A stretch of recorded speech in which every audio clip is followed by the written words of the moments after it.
gonna ask you. Now, where's the president? The Duke got him. Everybody knows the Duke's got him. You don't have to put a gun to my head, I'll tell you. Who's the Duke? The Duke! The Duke of New York, #1. The big man, that's who. Hey, yo, friends. Welcome back. Brand new Monday, brand new week, brand new episode, same old. Shawn the Butcher, Ep.43 in Madness Pod. What's going on, my friend? Shawn the Butcher? Yeah, I thought you were dead. I get that a lot. Everybody knows me, and everybody thinks I was dead. Oh man, I'm good, Shawn. We're behind the scenes here trying to get technology. You gotta see Vertebrae. He got a new laptop, so he is freaking out with a capital freaking. But he figured it out. He got his mic set up. He's got his lights off as much as possible, so his face cannot be seen. You could check it out on YouTube because this is the premiere podcast in Madness Pod on the socials at in Madness Pod at gmail.com. We will dip into the mail sack in either our next 0.5 or 0.75, which will be after this movie, which you voted for. Thank you very much. Like I said, we're on YouTube. You can see Vertebrae's new setup. Make sure you like and subscribe and comment and give us the 5-star reviews. Check out the In Madness Spotify playlist, which we added, I think, like 7 songs to from one of our previous episodes, which is great. We are always adding. I'm sure we're going to add. We are 100% adding songs within the first 5 minutes of this new episode. Check out the In Madness Spotify playlist. Spread the madness. Tell everyone you know about this show and about the playlist. If you want a shirt, go to inmadness.com. If you want a mug, also go to inmadness.com. Do you have the vinyl for this movie? I do, and I used to put this stuff behind me, prop it up, but now you can't. Now you can't see it. There it is. We're posting that on the In Madness socials. So there's the vinyl. It's a double vinyl, red vinyl, double edition. And what your second question? What do you got? What mug do you got for episode? I got the 43 of it. First of all, I got can you see this, Shawn? I got an Escape from New York. I see it. I see it. New York t-shirt on. And then I have a New York mug. Sick. See, we're good to go with the New York mug. I don't know what I'm going to do for part 2 because I don't know that I own 2. I may own 2 New York mugs. I gotta look.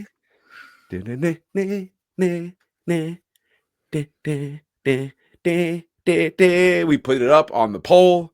You voted for it. John Carpenter got a star on the Hollywood Walk of Fame, which I got to touch on the ground after people walked on it days after it was laid in the ground.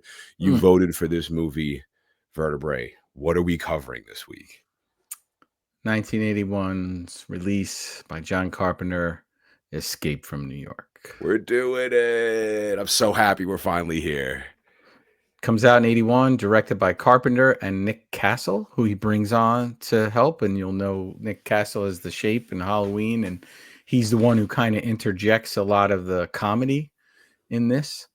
And we have the score that you talked about by John Carpenter and Alan Howarth. Now, Howarth, we've mentioned before. We're going to mention him again. He goes on to work with him on Halloween 2, so we mentioned that on our Halloween 2 episode. 3, which I hope we're doing this year. Christine, Big Trouble in Little China, Prince of Darkness, They Live. And he does other Halloween films like 4 and 5 and The Curse of Michael Myers. And he goes off on some crazy tangents on some of those scores. I don't know how we get to those movies, but some of those scores are some of my favorite, really weird Halloween scores. And he also did like sound design. So he's won like awards for doing sound design in like Star Trek, the motion picture, The Wrath of Khan, just a ton of stuff. So he's a real sound genius, Alan Howarth. Cinematography by the incredible Dean Cundy. And he first works with Carpenter on Halloween, and they get that Panaglide stuff down and everything from Halloween. And he works again with Carpenter and Deborah Hill on The Fog and Escape from New York for this and 2, and then The Thing, which John crazy to think. This is 81 and The Thing is 82. It's Wild. incredible. Oh, Like, so this is before The Thing. yes. Oh, cool. But only 1 year. 1 year, which is That insane. does not ever happen. Even for people who make like small independent films, there's usually more than a year in between these days. And Cundy continues to work with Carpenter on Big Trouble in Little China, and then he works on Romancing the Stone. He's on the Back to the Future trilogy, so he's cinematography genius. So all the big shots are rolling out for this. Pretty amazing cast in this. We can get to the cast in a second. I just wanted to mention too that my shirt and the cover of the Blu-ray and the cover of the making of book. There's an incredible making of book on it, which is in the other room. So when we get to part 2 of this, I'll bring it in and show it on screen. But give the author, put the author over. But Barry E. Jackson, and I just recently sent you something on Instagram. He had posted like a beginning kind of stage of the famous painting, which I think a lot of people have kind of emulated with the Statue of Liberty head in the middle of the street. Certainly Cloverfield, right, nods to that poster in a big way. So that's pretty cool. He's still active and on Instagram. So Barry E. Jackson, if you go on Instagram, you can kind of see his artwork. And lately he's been posting some Escape from New York stuff. So cast Kurt Russell as who, Shawn? Snake Plissken. Love it. Lee Van Cleef as Police Commissioner Bob Hawke. Ernest Borgnine as Cabby. Donald Pleasance as President John Harker. Isaac Hayes as the Duke. Susan Hubley as Maureen. That was the girl in the Chock full of nuts who you think she's going to have a bigger part in the movie and does not. Harry Dean Stanton as Brain. Adrienne Barbeau as Maggie. Tom Atkins as Captain Remy. Charles Cyphers as Secretary of State. Frank Doubleday as Romero, that crazy Romero character. And Arden Young is Dr. Cronenberg, which just an incredible cast. And famously, we're going to get to the movie, this is not filmed in New York. They only filmed like a day or something, or 2 days in New York. But they filmed in East St. Louis. And that was because East St. Louis was recovering from a horrific fire. So the city was in pretty bad shape. And St. Louis could give them streets they wanted to build rubble on and add to it. And happy to have them film there and probably get money from them and help rebuild the city. So there's very little in New York. Some of it is filmed at a college as well. Some of the kind of like, the scary part is some of those interiors in that building in the beginning is like a college. And I just kept thinking like I don't want to go to that college. That place looks pretty industrial, pretty dreary. There is, Shawn, a on the Blu-ray, there's commentary, and it's Carpenter and Kurt Russell together. Amazing. So it's definitely worth a listen. It's also funny because it was recorded in like 95, or it came out in 95 or something. So they're talking about how they can't believe it's been 14 years since that movie came out. And we're watching it now, and it's been an additional 30 years since that movie came out. It's pretty wild, right? So was it like, is this the 45th? I wonder if this is the 45th anniversary, depending on when it came out. I don't know. I'm not good at math, but you guys voted this in, and you left off The Fog and In the Mouth of Madness. What a bummer. What a bummer. We'll get to him, Shawn. Did you say President John Harker?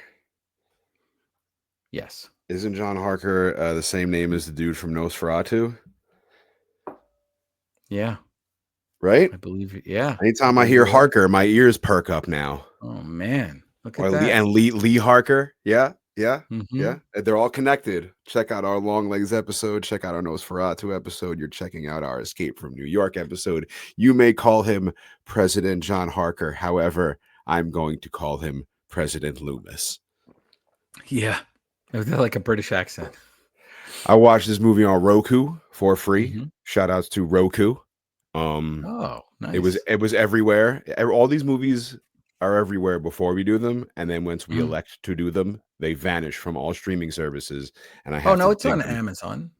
It's Yeah, on but I don't. Amazon. Yeah, but don't you gotta like rent it? I don't want to rent it. It was on No, it's Roku. free on Oh, all Amazon. right. I did not know that. Shout outs to Yeah. Amazon. Shout outs to Roku. The movie opens with one of John Carpenter's most iconic themes, I think, next to Mhm. Halloween, perhaps.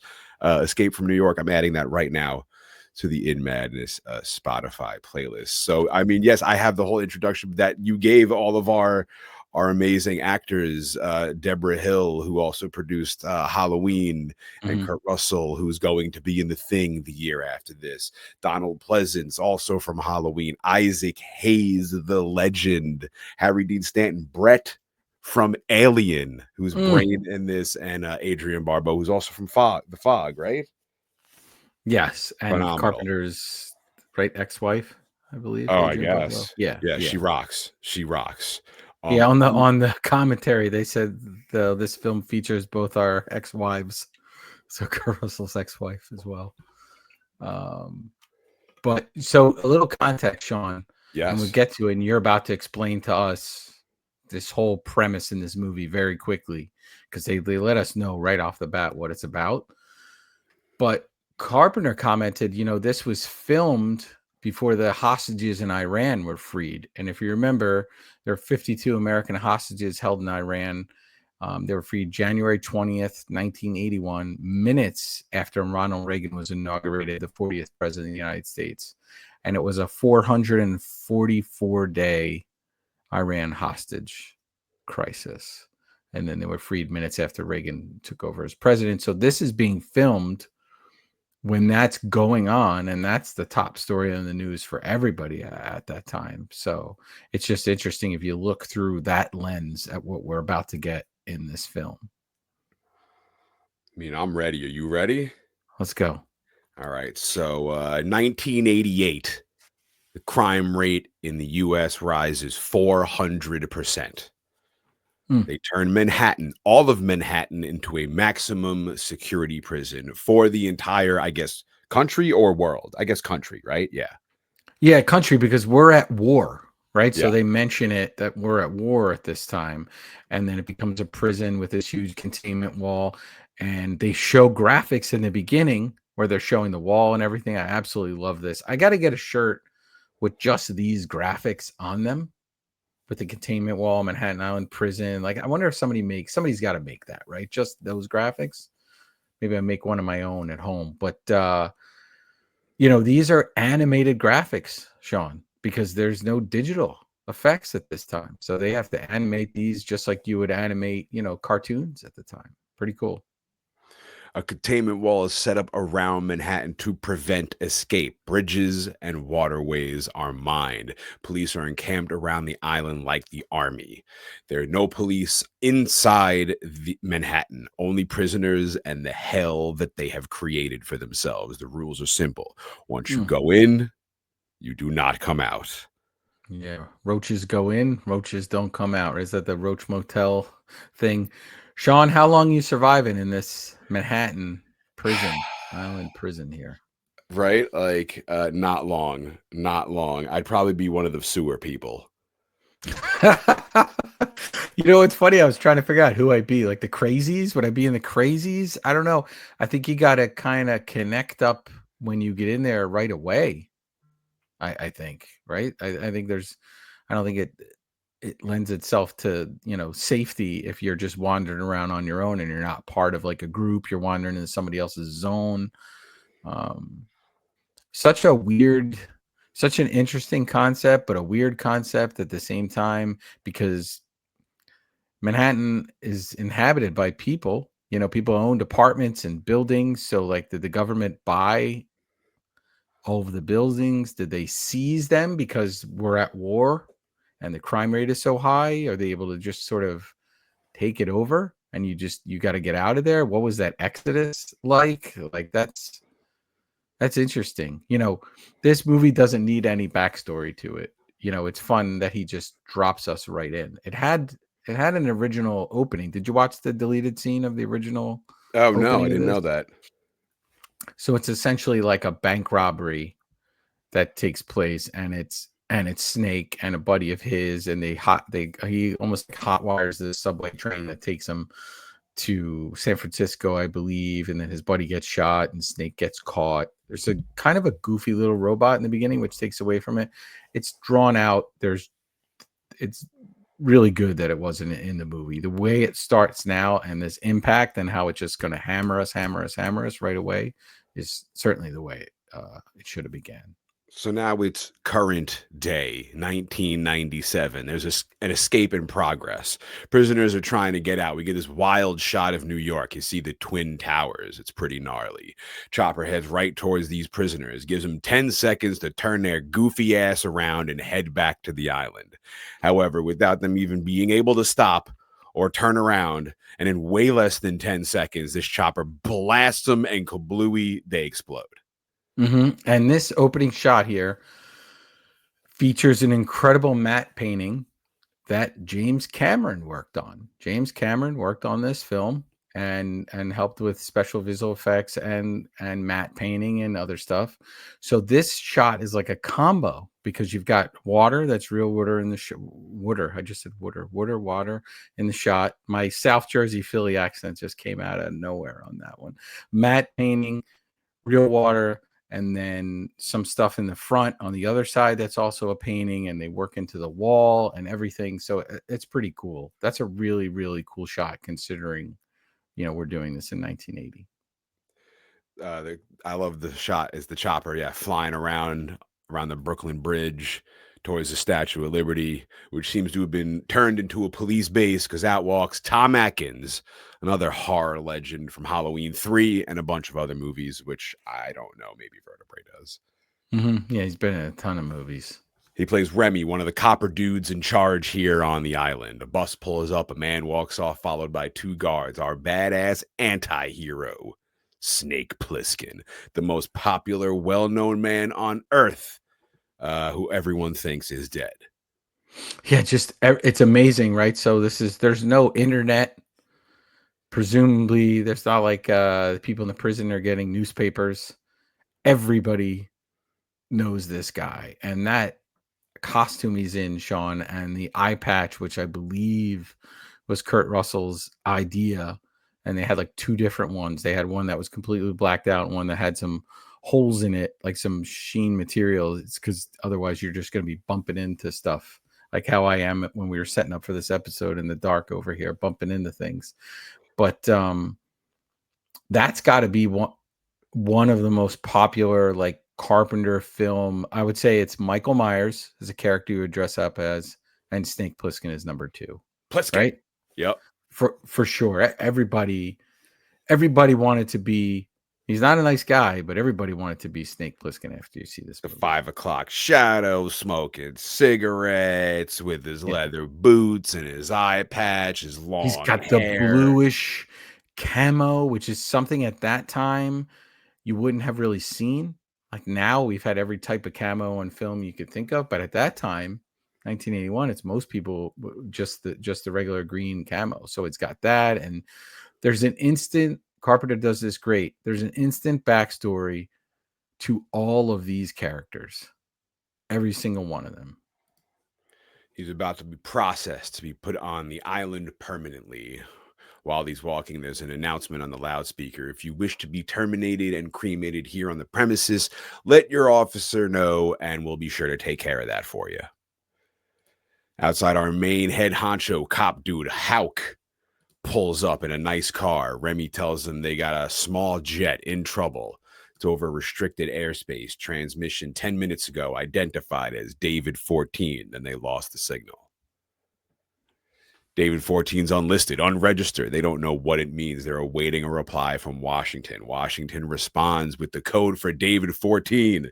It's Air Force One. Oh, no. Oh, my God. No good.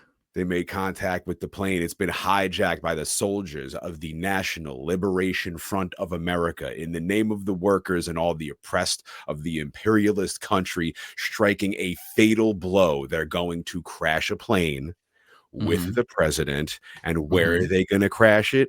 You guessed it, right into a building in Manhattan. And briefly, for a moment, you see it heading directly towards the Twin Towers. It is incredibly eerie to watch. Right. Yeah. There's that split second where it does that. And yeah, it freaks you out when you see it now. Not a thought at all for anybody when they're originally seeing this in 1981. Then we get this dude, I love it, the guard, banging Mhm. on the door with his gun, but he's really not trying too hard. He's just going, "Ugh, ugh." It's very funny. You He's know very who that is, Sean? The who guy banging on the door? who is That's that? Gerald Ford's son, our 38th president. What? Gerald Ford's son banging on Really? the door. Yeah. Yeah. That was in the commentary. And it's Oh, so that's funny they great. did that. Yeah. He goes back to the back of the plane. He screams, "Unlock the pod," which I thought was Mm, a cool clip that we should like use and for this podcast. I don't know for mhm. what, but I just thought it was cool. And Maybe who's the that should pod? be our part of our intro. Yeah, Unlock the pod. maybe I'll do that. Maybe I'll do that. And who's the pod for? The president. And who's the president, vertebrae? That's President Loomis to us, for sure. Donald Pleasance. And Sean, just an ill-conceived idea, this pod. Like just this is ridiculous science fiction here. You're just gonna go in this little egg and everything's gonna be perfectly fine. Just silly. I love it. Also, the same pod that was used for Mork's egg on Mork and Mindy, you know, when he lands, it's the same pod. That's amazing. So worked for Mork, worked for President Loomis as well. But and I also wonder, so like does the president have to be trained on how to you operate that pod? Because is it No, I'm sure it's self-controlled. to I'm sure where it's though? self-sustained. Just land safely. You think there's snacks in there? I mean, in case he's stranded in there, perhaps. Yeah. Yeah, some of them Yeah. first class snacks, not the ones I get in business in the Yeah. Maybe there's like a little area with a hot towel. Is there hot music? pocket. You can Yeah, just listen to tunes, like something to relax. Maybe yeah. like there's got to be a first aid kit. There's 100% a first aid kit in there. In case he bumps his little head. Yeah, but it had so many like switches and knobs and stuff in There there. was, and there was his vital signs attached to his wrist, and Yeah, that's why I was it like, in is he there. supposed like is there a training class? The new president has to learn how to, and also too, like if you were doing this and we just shoot the pod down, right? Like you just have somebody in the ground, you hijack the plane, and then the pod comes out, and you shoot the pod down. Yeah. Well, it's an indestructible force because it looked like a very thick egg. You think it's completely indestructible? Yeah, like fireproof and like explosion proof, or at least for like a little bit. Yeah, because the Can it president. affect the gravity around it to land safely? I mean, it seemed to have landed perfectly somehow on the floor. So Yeah, like it kind maybe of just like lowers like itself floats down like the down or Rocketeer. something. Yeah. Yeah, yeah. President Loomis handcuffs a briefcase to his wrist and he heads for the pod. I love it, the little red Easter egg looking device. His goons strap a locator around his wrist in case he gets separated from the pod, which shows all his vital signs. Hulk and Remy are watching Air Force One on radar. Thankfully, they don't show the plane flying directly towards the building. However, it's headed right towards some other building that's not the Twin Towers. We don't see it happen, but on the radar, the guys watch it explode and they watch the little pod drop off in a little corner, and now Hulk is going in to retrieve the president. Now that's what I'm talking about. That service. Imagine all the emergency, you get all these things going, and the second you land, somebody's flying in to come get you. It's like I'll be in safety in like 37 seconds. Like that's some service. My confusion is the pod goes straight down, but it has the technology to keep him safe and float level. Why couldn't it have gone a little bit over and just went into the water? Much easier, yeah. I guess we don't have a film then, right? There's no film. It's over. It's I just answered that question. This is over in like what are we up to? 13. President lands safely. The end. Yeah. Hartford Summit happens. Snake Plissken gets thrown in jail.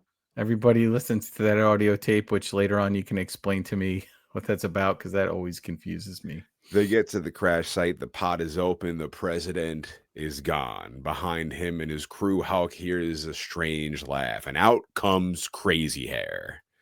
Yeah. one of our head honcho prisoners here in New York. He's got like the Wayne Static from Static X hair, only he's blonde. He's got this really odd walk about him when he's got like this kind of Hunter S. Thompson Oh, walk. he's into this role. He is really into this role. Also, does that mean we have to add a Static X song? I to mean, the I fuck with end? yeah, I'll play some Static X. I saw them open for Pantera. They get my respect. So did I. Yeah, I saw Nassau him open with Coliseum. You were Pantera at there? Nassau Yeah, Coliseum. we were there. We were at the same We were show. there We at the didn't same know it. show. Yeah, cute.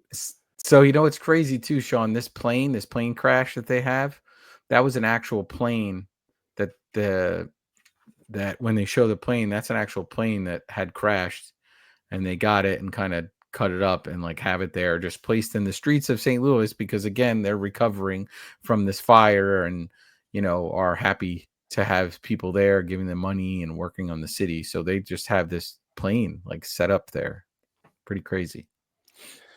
Crazy hair walks, struts over to Houck, says, "Touch me," he dies. If you're not in the air in 30 seconds, he dies. You come back in and he dies. And he opens up a little cloth and shows it to Houck, and it's the president's severed finger in his presidential ring. And he begins counting 20, 19, 18. Houck and his troops scurry away, and Crazy Hair does this weird, like, exhale sort of thing. He's all He's like if Gollum and Steve Buscemi had a baby.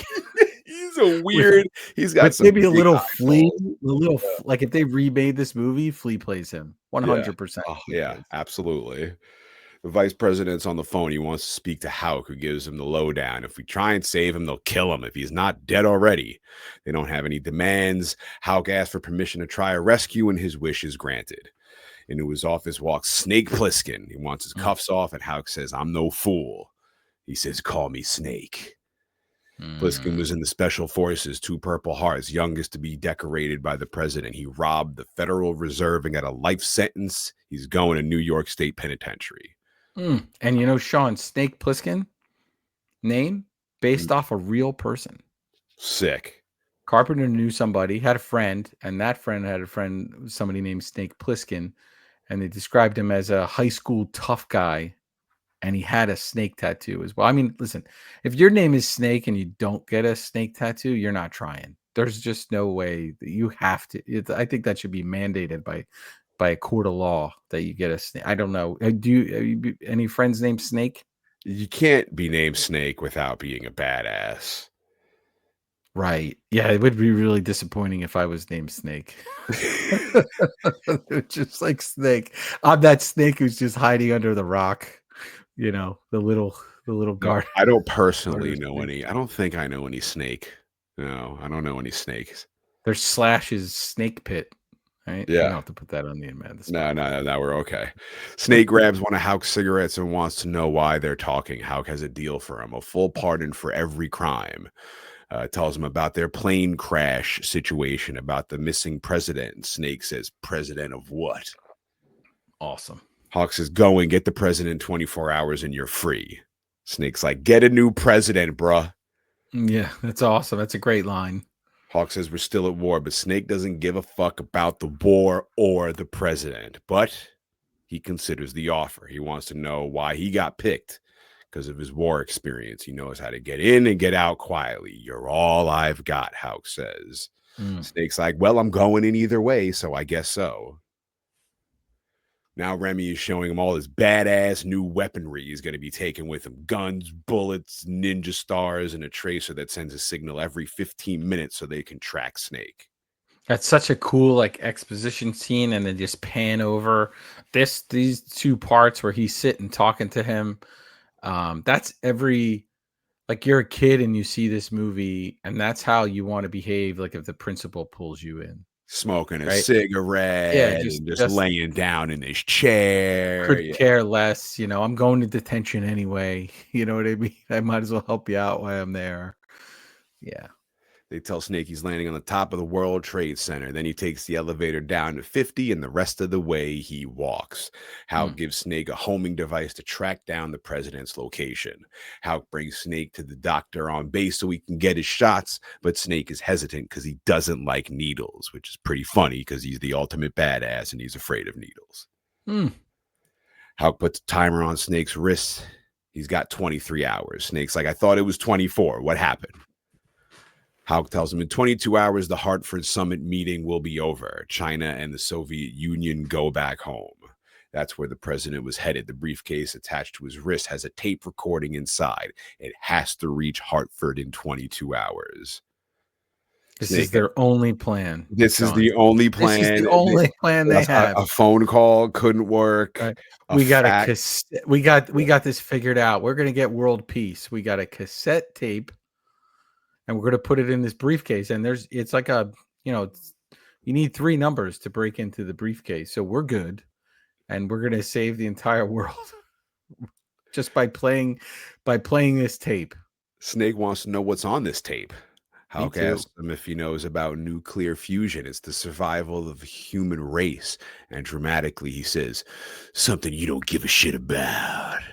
Oh, but like, what is it on the tape? Is it an ingredient to create nuclear fusion? Like somebody, if you're a scientist and you listen to, It's probably like endless, like an endless energy supply source. I'm understandable, but what are they saying on the tape? Oh, who the hell cares? Yeah, what does it matter? It's just the tape is what's important, not what's being said on it. But it's not like it's now it'd be like a USB drive with the plans on it or the formula, or it'd be written on a piece of paper, so in case the tape got destroyed, at least the paper would still be somewhere in somebody's lockbox. Yeah, do they have multiple copies of this? Or nope, just the one tape. Just the one tape. I hope it's a memory. This is a terrible plan. Not far off of a lot of governments. The terrible plan. Let's put all the info on this cassette tape. What could go wrong? The Doc injects Snake in the neck with these 2 little devices, but then Doc looks at Hauk and says, tell him. And Hauk looks annoyed, and then so does Snake. Hauk tells him it's his insurance, that Snake won't take their plane and fly off to Canada with it. It ain't gonna happen. Hauk says they just put 2 microscopic capsules in his arteries. They're already dissolving. In 22 hours, when it totally dissolves, a little pinhead explosion will go off, opening your arteries, and it'll kill you in 10 seconds. And now Snake wants to kill Hauk. Crazy. And Shawn, what are we into this movie? We're like 23 minutes into this movie, and I am 100% all in on this film. I was in it in the beginning. They get us in minutes in this movie. You want to know what's going to happen? How's he going to get in? We just were dropped right into this land. We don't need to know what Snake was like when he was a little kid. They don't even really tell us what happened with him in the past. We don't know what happened to his eye. We don't know any of this stuff. War That's is it. the answer. We're at war, just a generic war. We're not really sure. China and Russia are involved and somehow, but we're not even 100% sure.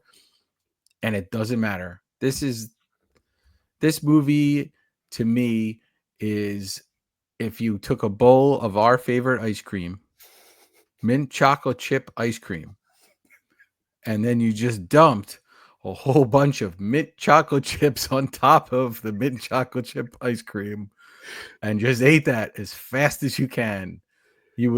Don't worry about it. Don't worry about what happened before. Don't worry about what happened after. Just enjoy that giant bowl of mint chocolate chip ice cream. Summer is coming. Like, summer's here, man. Like, if me and you don't we don't gotta go to Brooklyn. We don't gotta travel for an hour. Mm-hmm. But I feel like we can at least sit down man to man and enjoy ourselves. Krish's. We got to go to Krish's. Krish's. Shout outs to Krish's in Long Island. Let's go. Yeah. Let's fuck. Their mint chocolate chip ice cream is the bomb. Incredible. Yeah. Maybe we get a sponsorship while we're there. We'll record. Yes. That's nearby, folks. So if you've been listening for over 2 years and I've been promising to go to Mission Sandwich in Brooklyn for a sandwich and that hasn't happened, Krish's is more possible. Sure. Let's see how fucking long it takes to get to Krish's. Well, like 2027, I'm thinking we'd probably get there. Doc tells Snake if he gets back in time, they can neutralize the charges with x-rays and Snake's head won't explode. I know it's just his arteries exploding, but in my entire lifetime, I thought like his head would just explode, which I thought was be fucking awesome. Yeah, and I guess also too is like, why didn't they just tell him? What does it matter anyway? He's got to do it anyway. It's a cool little scene, and the doctor guy or whatever he feels really bad about. not telling him. Hawk But tells him he's only going to neutralize those charges if he is back there with the president. Snake's like, what if I'm a little late? No more Hartford Summit. No more Snake Plissken. mm, Snake tells Hawk when he gets back, he's going to kill him. Once again, we got Kurt Russell flying in a Carpenter movie. However, apparently this is the first one he does it in because the next one takes place a year later in The Thing. He's flying around in New York in this flimsy little like paper plane glider looking thing. yeah, and they both Carpenter and Russell, they don't get their pilot license. I think they both got helicopter licenses, Sick. if I remember correctly. This is such a cool shot, Shawn, that he's backlit with the red light. Not sure where that red light even comes from, but it doesn't matter. We were talking about setting me up with some of that. Maybe I get a red light behind me. That would be, but I might have to grow the hair out a little bit to pull that off. But yeah, it's cool. And then there's a green light that's in there as well. And then he's got the red on the clock on his wrist, the timer and stuff. Just his Predator timer. Yeah. Just this is really cool. Snake flies into Manhattan. He lands on the towers. He finds the elevator and makes his way to the 50th floor. Contacts Hawk to let him know he's about to start walking down. Immediately, Snake is spotted by one of the criminals hiding inside the building, who jolts across the room without Snake knowing. And you get that classic Carpenter, like, wee, that makes you kind of jump. Yeah, we get that music stinger and a little jump scare there. That's the only one in the movie. That's the only jump scare in the movie. There's a couple. There's another one on the train. They do the exact same thing when they hop on and it goes, right. Wee! It's very Halloween. And again, these graphics that they have when he's flying this plane and stuff, this is all animated stuff that they have to work on as he's going up the side of the plane, and his screens that he have, and it's all that green and everything. It's certainly very, very cool. There's some shots of them flying over Manhattan that were filmed they built that set. And so like it was on the ground and they built the model. They used like black tape for the roads, and the floor was just shiny with I'm sorry, not shiny. It was a little rippled looking. So when they painted it with like shiny paint, it kind of looked like water. So they just did that and then built like the Lower Manhattan model, except apparently they only had like some like little brochure and a couple other pictures to go by, because this is not the internet age where you got to get a book out of the library to get these pictures. And so they kind of went by that and built all these buildings like out of cardboard on essentially like a sheet of plywood, which is very, very cool. Snake gets to the street and finds the remains of the crashed plane. He gets a read on the president on his little transmitter. He follows it to this old theater. Inside of the place, pretty thrashed. However, there's a little play going on. People still having fun, trying to enjoy themselves in this hellhole. But no one seems to be enjoying themselves more than Ernest Borgnine, the cabbie, who's easily the most lovable character from any film ever. Yeah, in this theater, it's the famous Fox Theater in St. Louis, and on the marquee it says musical review featuring the Velveties, old Manhattan melodies. It says musical review, and then he enters the theater, Shawn, and there's a song going on. Do you know this song? No. Okay, so the song is "Everybody's Coming to New York," and I'm going to read these lyrics to you. I'm listening. Here we go. Shoot a cop with a gun. The Big Apple is plenty of fun. Stab a priest with a fork, and you'll spend your vacation in New York. Rob a bank. Take a truck. You can get here by stealing a buck. This is bliss. It's a lark. Honey, everyone's coming to New York. No more Yankees. Strike the word from your ears. Play the roulette. There's no more opera at the Met. This is hell. This is fate.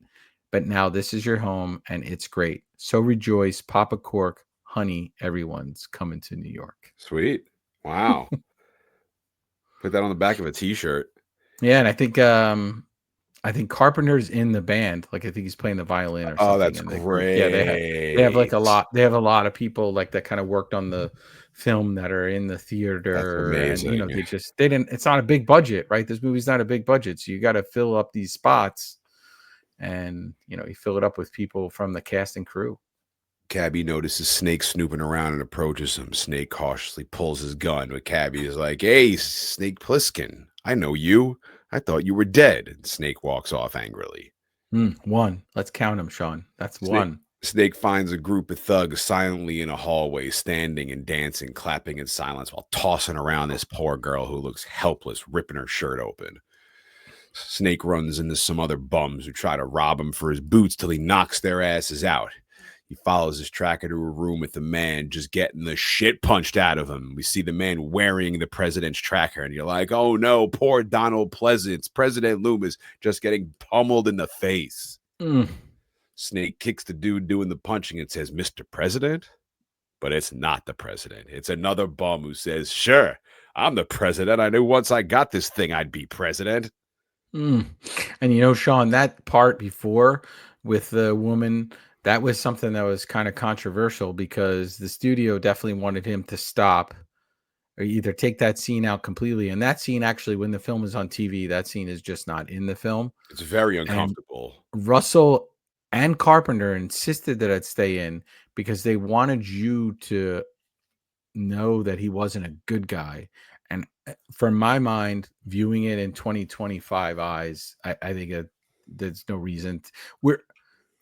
The guy looks badass. We think he's cool, right? We want to root for him. So I think that's a miss.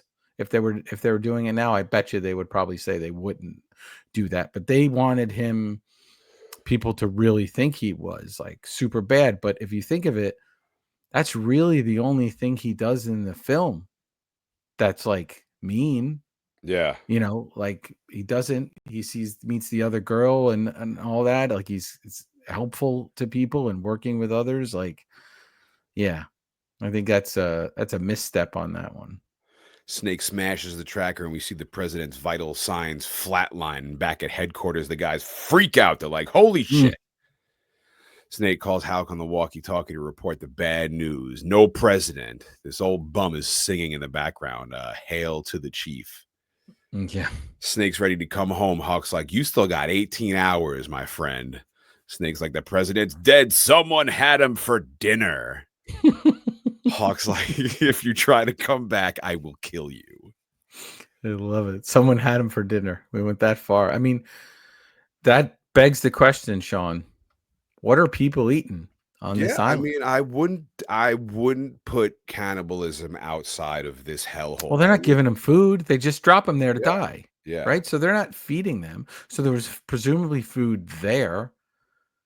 I guess you could grow, you could have a garden, but like if you wanted meat, it's probably got to be human. There's no animals there. Yeah. I'm sure the birds are smart enough to not go there anymore.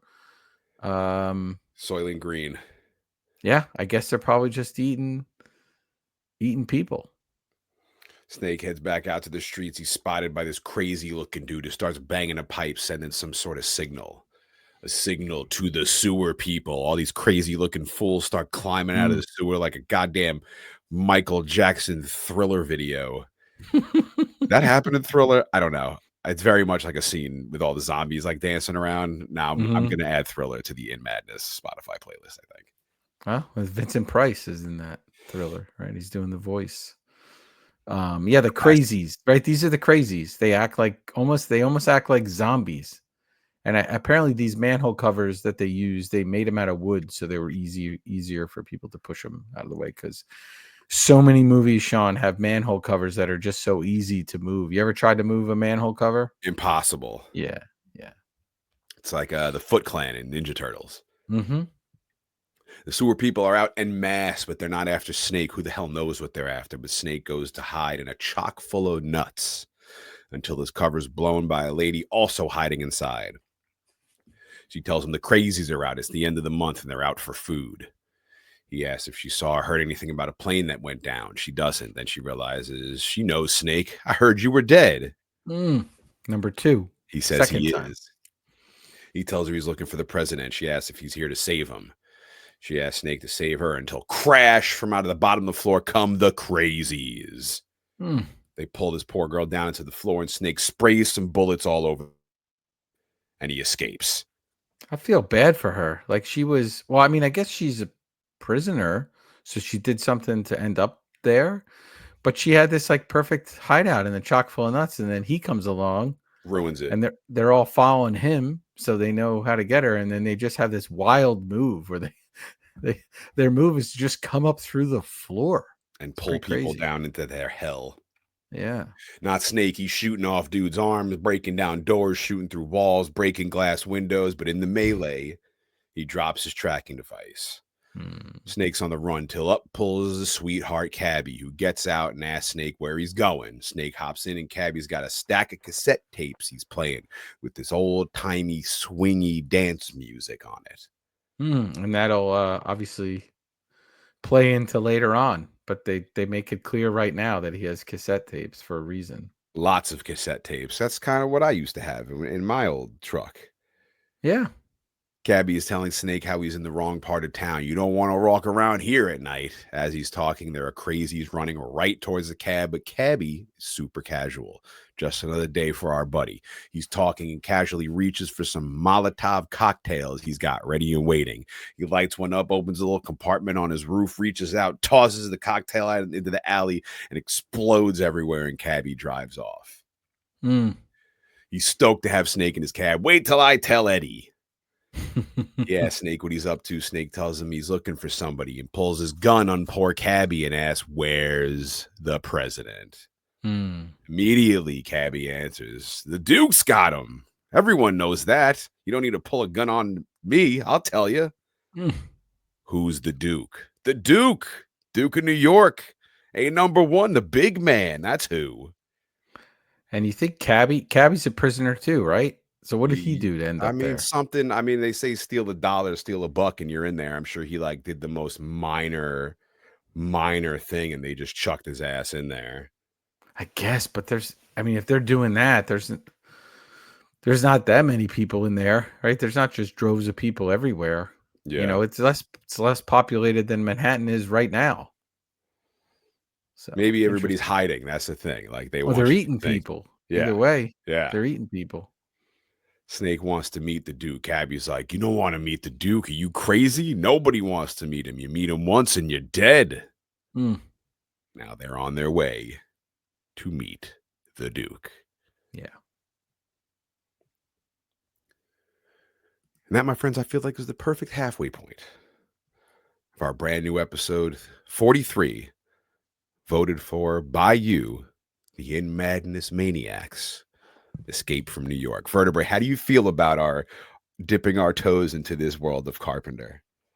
I love it. I'm still not completely comfortable in my new setup here, but it's helping me. And we were so stop and start with the podcast where we recorded a whole bunch of episodes and then went away and all of that. So there's still a rhythm to get into, but having you recite lines from Escape from New York is helping me get back into that rhythm again. And what's odd about this movie, Shawn, is I would want to hang out in this universe that Carpenter built, but I wouldn't fare very well in it. But you need a crew. You need a solid crew. Yeah. Like Crazy Hair. Crazy Hair would be useless by himself. He needs the Duke. Yes. Or else who is he? He's just Crazy Hair. Yeah. I think he got empowered to become Crazy Hair once he, got with the Duke, probably. Yeah, I'm sure he had to do a lot to get there. Yeah. So you got all your gnarly bits in for part 1, Escape from New York? For part 1, absolutely. That's what's up. We want to know what you thought. Let us know on the socials right now. Stop whatever you're doing. Working, who cares? You're feeding the baby, put the baby down and let us know what you thought of this brand new episode on the socials at InMadnessPod, or write us an email or send us a voice note and send it to inmadnesspod@gmail.com. You could watch every single one of these episodes on YouTube. Make sure on any of these social media platforms you like or subscribe or comment or give us the 5-star reviews. It helps more than you could possibly know. Check out the In Madness Spotify playlist, which we have added a couple of songs to.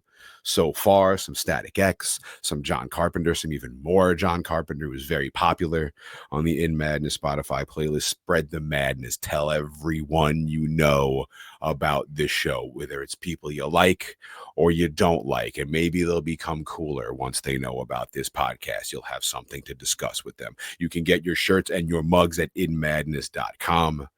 And with that, you got all your facts in, you got all your gnarly bits. Yes, sir. We will see you next week for another brand new In Madness Monday and another brand new episode, part 2 of episode 43 of Escape from New York. This is In Madness Pod.